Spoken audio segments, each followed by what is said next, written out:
भगवान बाबा हनुमान जी को प्रणाम। महान त्यागी बाबा जुमदेव जी को प्रणाम। परमात्मा एक। नमस्कार जी, मैं जयदेव धांडे और अभी हम बात करेंगे परम पूज्य परमात्मा एक सेवक मंडल का 2025 का इलेक्शन, जिसकी अंतिम घड़ी आ चुकी है और हम 18 मई 2025 को 77 में से उन 15 लोगों को चुनने जा रहे हैं जो हमारे परम पूज्य परमात्मा एक सेवक मंडल का नेतृत्व करने वाले हैं। आइए, पिछले 15 दिन से चुनाव प्रचार में आपने अलग अलग पैनल के माध्यम से अलग अलग घोषणाएं, अलग अलग एजेंडा आपने सुना होगा। वो 5 साल में क्या करने वाले हैं, क्या विचार है। इस चुनाव में कोई किसी को जीतने के लिए तो कोई किसी को हारने के लिए एक दूसरे के प्रति जो विचारधारा हमने देखा है सोशल मीडिया के द्वारा, आपने देखा होगा, सुना होगा, पढ़ा होगा। लेकिन इसमें जीत अगर किसकी होगी तो विचारधारा की। अगर आज जीतनी होगी तो कल होगी, क्योंकि हमें रुकना है तो बाबा के विचारधारा पे रुकना है। और इसलिए हमें किसी व्यक्ति के पीछे नहीं, हमें शक्ति के पीछे क्यों दौड़ना है, क्योंकि बाबा की विचारधारा इस शक्ति से संबंधित है। और देश में जो हाल में अनित्य अत्याचार, भ्रष्टाचार, अहंकार जो कुछ भी चल रहा है, इसको कोई भी मानव नष्ट नहीं कर सकता। बाबा कहते हैं इसको नष्ट करने की ताकत सिर्फ दैवी शक्ति में है। और इसलिए आज इस विचारधारा की, बाबा की विचारधारा की ज़रूरत हम सबको है। आइए, इसी विचारधारा को लेके वैचारिक क्रांति पैनल ने एक एजेंडा बनाया, वचननामा बनाया है। और ये वचननामा मैं आपके साथ में शेयर करना चाहता हूँ। और ये वचननामा आप देखेंगे, बाबा हनुमान जी, बाबा जुमदेव जी आई वाराणसी और आप सभी परमात्मा एक सेवकों को वचनबद्ध रूप में ये वचननामा हम स्टैम्प पेपर पे 500 रुपये के स्टैम्प पेपर में लिख के दिया गया है।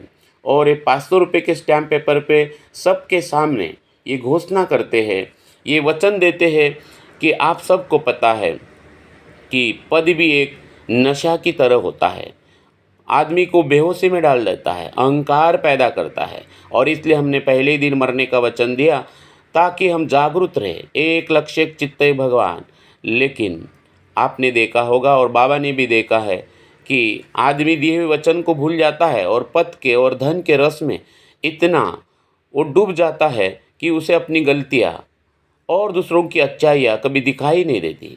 और इसलिए वचननामा 5 साल के लिए वैचारिक क्रांति पैनल आपके सामने सादर कर रही है। जैसे आप यहाँ पे देख रहे हैं कि जब भी वैचारिक क्रांति पैनल के जो संचालक हैं, इन्होंने वचनबद्ध होकर जो 500 रुपये के स्टैम्प पेपर पे लिख के दिया है कि 5 साल तक वो निष्काम कर्मयोग और निष्काम भाव से सेवा करने के लिए वचनबद्ध है। आप यहाँ पे देख पा रहे हैं कि मंडल के जो भी साहित्य है, वस्तुएं हैं, ये वचनबद्ध है सारे संचालक कि अपने स्वार्थ के लिए उपयोग नहीं करेंगे, चाहे गाड़ी हो या कोई भी चीज़ हो। वो देखेंगे कि मैं एक सेवाधारी नौकर हूँ और इसका हिसाब मुझे मेरे सेवकों को देना है। नंबर 3 का जो वचननामा है, वचन दिया है कि हमारे सभी सेवक, कार्यकर्ता, मार्गदर्शक जो भी है, जब भी कोई निर्णय लेते हैं, इन सब में एकता हो और एकता के साथ में ही सारे समितियां बनाए जाए और साथ ज़्यादा से ज़्यादा सेवकों को इसमें इन्वॉल्व करके एकता निर्माण, ये आज हमारे मानव धर्म की ज़रूरत हो गई है। नंबर 4 पे यहाँ पे सारे संचालक वचनबद्ध होते हैं कि मुख्य उद्देश्य जो है मानव धर्म का और परम पूज्य परमात्मा एक सेवक मंडल का मानव मंदिर सजाना, इसी के ऊपर हमें काम करना है। और मानव मंदिर सजाने के लिए बाबा की विचारधारा, एक लक्ष्य एक चित्त भगवान। हमारी नज़र अगर भगवान के ऊपर है तो भगवान की नज़र हमारे ऊपर होगी। इस प्रकार से मानव मंदिर सजाने के ऊपर ही हमारा काम होना चाहिए। नंबर 5 पे यहाँ पे सारे संचालक वचनबद्ध होते हैं कि ये जो 15 लोग हैं, इनके ऊपर भी एक सलाहकार समिति होना चाहिए और उतनी ही पावर उन्हें होना चाहिए। अलग अलग तरीके से हमारे मार्ग में जो तज्ञ लोग हैं, उनकी एक ये गठित समिति 11 लोगों की, जब भी कोई निर्णय लिया जाएगा तो इन्हीं के माध्यम से। और ये जब तक कोई भी ठहराव को, कोई भी निर्णय को जब तक पास नहीं करेंगे, वो निर्णय पास नहीं हो सकता। ऐसी ये मुख्य बॉडी गठित की जाएगी। नंबर 6 पे आप देख पा रहे हैं कि जो भी कोई भी निर्णय लिया जाएगा किसी भी मंजूरी के लिए, तो ये सलाहकार समिति का बहुत बड़ा महत्व होगा।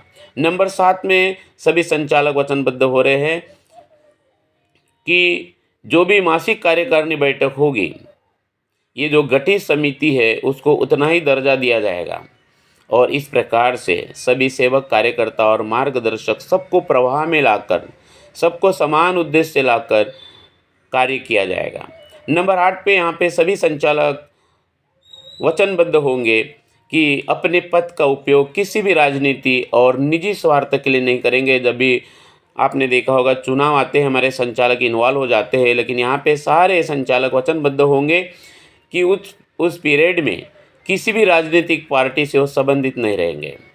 नंबर 9 पे यहाँ पे सभी संचालक वचनबद्ध होते हैं कि हम सब सिर्फ सामान्य सेवक हैं और सिर्फ सामान्य सेवक बनकर ही और सभी सेवकों को मंडल का मालक मानेंगे।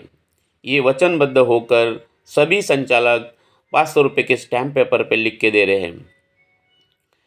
नंबर 10 पे वचनबद्ध हो रहे हैं कि जो भी परम पूज्य परमात्मा एक सेवक मंडल के द्वारा कार्यक्रम होते हैं, चर्चा बैठक, सेवक सम्मेलन लिए जाते हैं, वहाँ पे किसी भी प्रकार की वैयक्तिक टिप्पणी न करते हुए सिर्फ तत्व, शब्द, नियम और अनुभव पर ही विचार रखेंगे।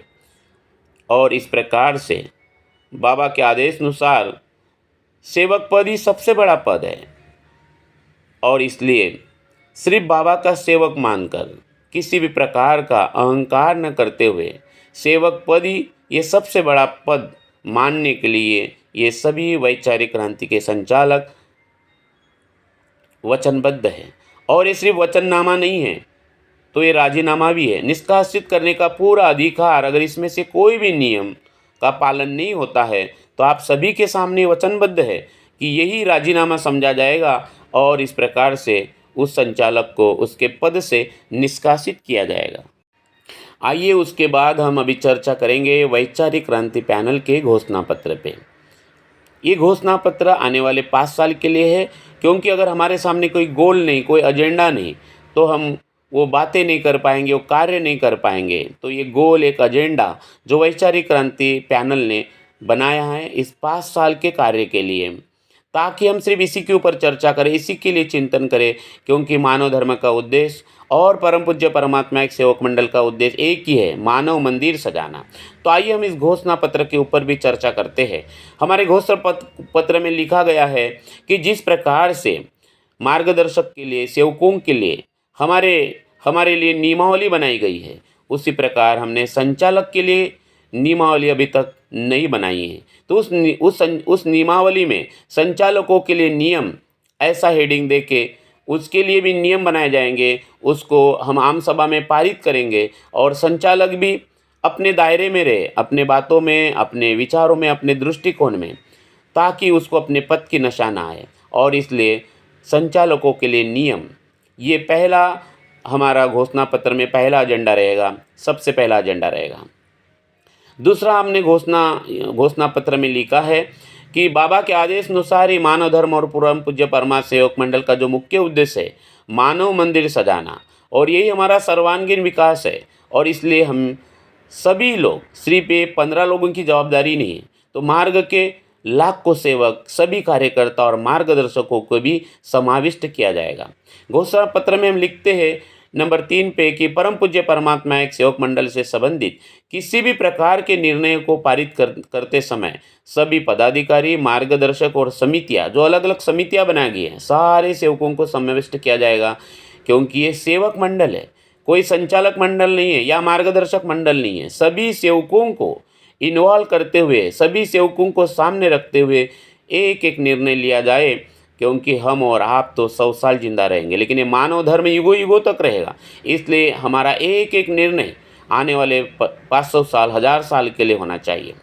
नंबर 4 पे घोषणा पत्र में हम लिखते हैं कि परम पूज्य परमात्मा एक सेवक मंडल के द्वारा आयोजित जो चर्चा बैठक है, सेवक सम्मेलन के कार्यक्रम है, उसमें अध्यक्ष, उद्घाटक और प्रमुख अतिथियों के नाम जो घोषित करने का अधिकार है वो सिर्फ आयोजक समिति को रहेगा, सेवकों को ही रहेगा। और जो अध्यक्ष, उद्घाटक और अतिथि है वो अपने पद की गरिमा समझे और गरिमा समझते हुए सिर्फ मेहमान बनकर ही जो आयोजन समिति है या वहाँ के जो सेवक है, वही घोषणा करेंगे कि वहाँ पे अपने विचार कौन से सेवक ने देना चाहिए, कार्यकर्ता ने देना चाहिए, मार्गदर्शक ने देना चाहिए, पदाधिकारी ने देना चाहिए।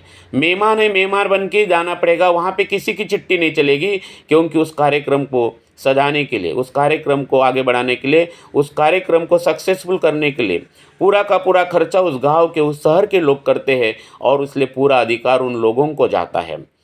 नंबर 5 में घोषणा पत्र में लिखा गया है कि किसी भी गांव या शहर में जब हम मार्गदर्शक को गठित करते हैं, जब मार्गदर्शक का चुनाव करना है उस गांव के लिए, उस शहर के लिए, तो उस गांव के या उस शहर के सेवकों को इकट्ठा करके जो हमने मार्गदर्शक समिति बनाया है वो वहाँ पे जाएगी, पूरा अहवाल लिखेगी, विस्तारित अहवाल बनाकर वो फिर संचालक बॉडी के मासिक कार्यकारिणी की मीटिंग में रखा जाएगा, जिसमें सलाहकार समिति और सारे पदाधिकारी मिलके वहाँ का चुनाव करेंगे। किसी एक को अधिकार नहीं, चाहे वो अध्यक्ष हो, चाहे वो सचिव हो, कोई एक आदमी मानव धर्म के संविधान के अनुसार कोई एक पदाधिकारी किसी मार्गदर्शक को अकेला गठित नहीं कर सकता।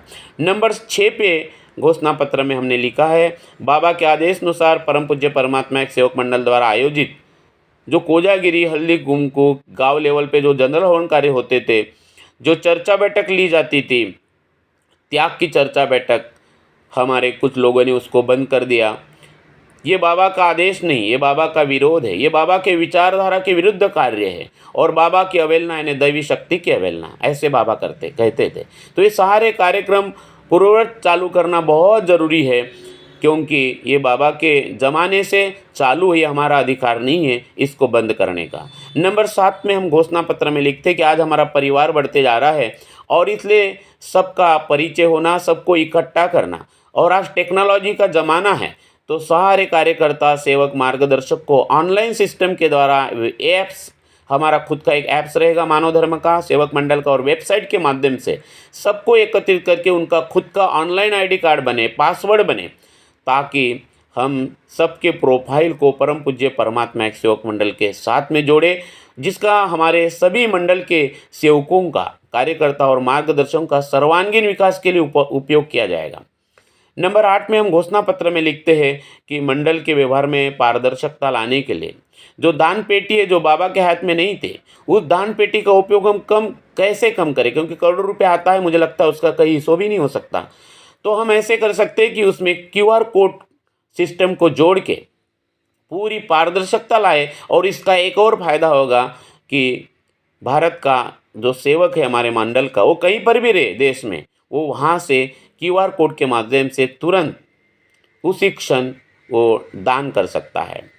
नंबर 9 में हमने घोषणा पत्र में लिखा है कि मंडल के व्यवहार में पारदर्शिता लाने के लिए जो आवक जावक है रोज का, वो दिन भर स्क्रीनिंग पे लाइव दिखा जाएगा। जो हमारा टैली है उसको अकाउंटिंग और डायरेक्ट कनेक्ट करके वो व्यवहार जो है स्क्रीनिंग पे दिखा जाएगा, ताकि हमारे जो सेवक है, जो मंडल के मालक है, वो खुली आंखों से रोज का आर्थिक व्यवहार देख पाए। जो हंगामा फिर हम देखते हैं आम सभा में, वो नहीं होगा। आम सभा तो हर साल लेना चाहिए, और यहाँ पे हमारा जो घोषणा पत्र में लिखा है कि आम सभा हर साल ली जाएगी, और आम सभा जो होगी इस साल क्या क्या मिलके चर्चा होगी, कोई हंगामा नहीं होगी। बाबा को सामने रखकर आने वाले साल में क्या करना है सबको उसमें इन्वॉल्व करके उसके ऊपर चर्चा करना है।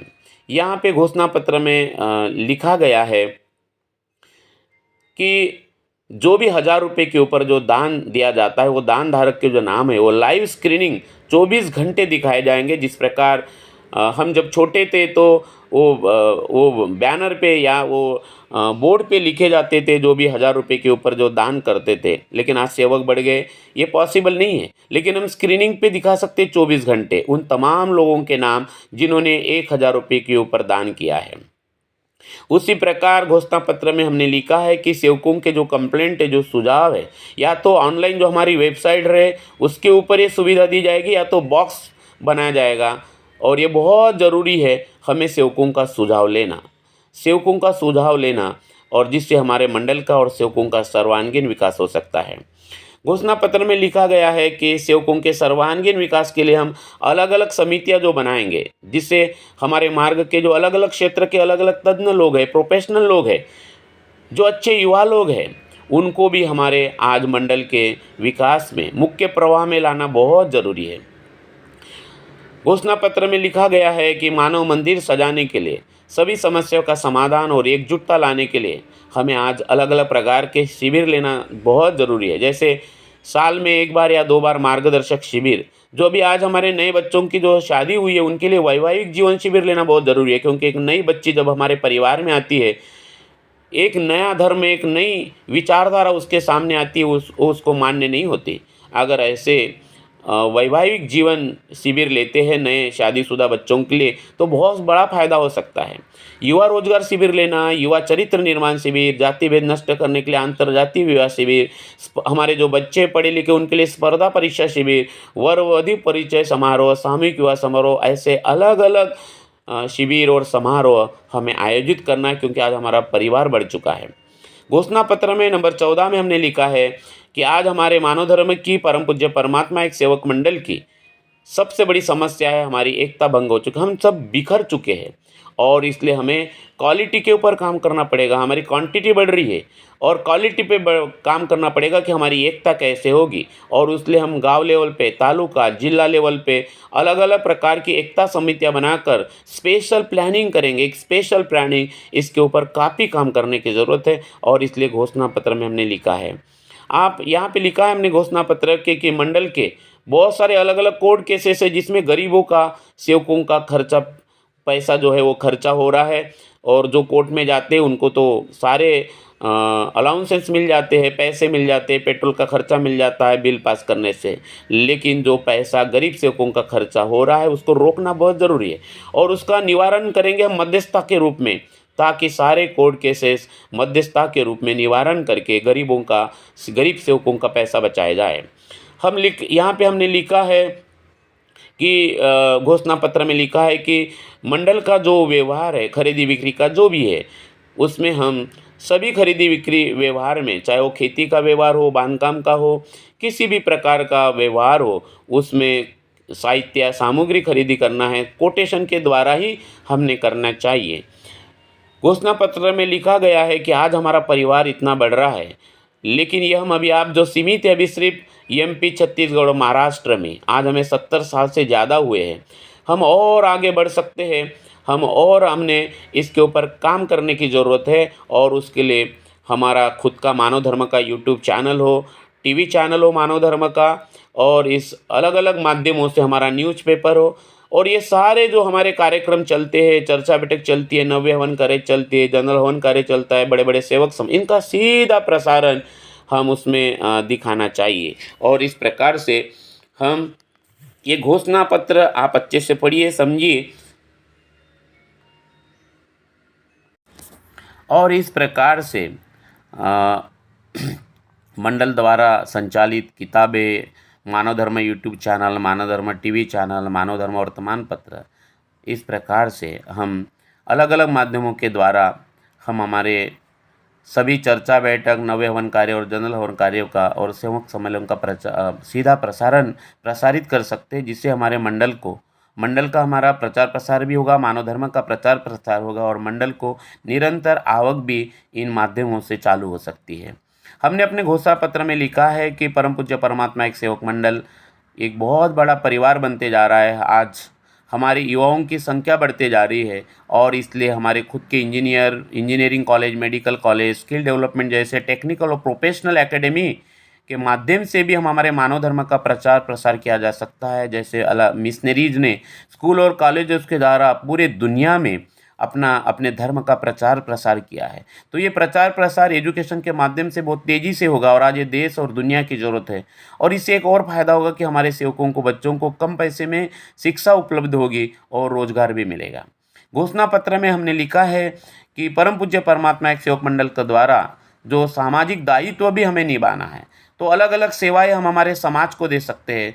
देश को दे सकते हैं, जैसे शिक्षा सेवा, स्वास्थ्य सेवा, पर्यावरण सेवा, भोजन वितरण सेवा, मानसिक स्वास्थ्य सहायता सेवा, सामाजिक सहायता सेवा, कौशल विकास सेवा, सामुदायिक आधारित सेवा, अधिकार जागरूकता सेवा, पुस्तकालय सेवा, आपदा राहत सहायक सेवा, स्वयं सेवा, साइबर सेवा, यातायात तथा सुरक्षा सहायता सेवा, गैर सहायता प्राप्त स्कूलों में सेवा, खेल और फिटनेस सेवा, वरिष्ठ नागरिक सहायता सेवा जैसे बहुत सारे सामाजिक सेवाएं हम दे सकते हैं। इस माध्यम से भी हम हमारे मंडल के द्वारा हम प्रचार प्रसार कर सकते हैं। और उसी प्रकार जो आम सभा है वो हर साल बाबा के आदेश अनुसार मंडल के प्रगति के लिए हर साल आम सभा होना बहुत ज़रूरी है। घोषणा पत्र में हमने लिखा है कि हमारे मंडल के जो शाखाएं हैं उनका कोई नेतृत्व ही नहीं दिख रहा है, जैसे उनको दबाया गया है, और इसलिए उन शाखाओं को बढ़ावा देना बहुत ज़रूरी है अगर मंडल का प्रचार प्रसार करना है। ये 15 लोग या 11 लोग प्रचार प्रसार नहीं कर सकते, लाखों हजारों सेवकों को हमें मुख्य धारा में लाना पड़ेगा, इसलिए शाखाओं का महत्व बहुत बड़ा है। सादे कार्य के सेवकों के किसी भी प्रकार कार्य से पैसे लेने की जो प्रथा है वो हमें बंद करना पड़ेगा, क्योंकि निष्काम सेवा है। आज जो भी हमारे मार्ग में जो घटनाएं घटित हो रही है, क्योंकि निष्काम सेवा में फर्क पड़ रहा है। ये जो अपार चैतन्य में दैवी शक्ति खड़ी है वो तत्व के ऊपर है, निष्काम सेवा के ऊपर है, त्याग के ऊपर है, ताकि हमारे बाबा के निष्काम सेवा में फर्क न पड़े। ऐसा कोई भी कार्य हमें न करना है, ये घोषणा पत्र में हमने यहाँ पे लिखा है। घोषणा पत्र में हम लिख रहे हैं कि मंडल के सभी भगवत कार्य के मंच पर किसी भी राजकीय व्यक्ति को सीधा समाविष्ट नहीं करना है, क्योंकि वो राजकीय व्यक्ति आपको पता होगा शराब पीगा होगा, क्योंकि विचारधारा क्या है वो राजकारण करने के लिए आ रहेगा, क्योंकि राजकारण ही झूठ से संबंधित है, बेईमानी से संबंधित है। और ऐसी विचारधारा बाबा जुमदेव जी की ये राजकीय लोगों के साथ में बारे में या राजकारण के बारे में बाबा की इस प्रकार से विचारधारा थी, इसलिए उनकी जो व्यवस्था है वो दूसरी जगह पे की जाएगी।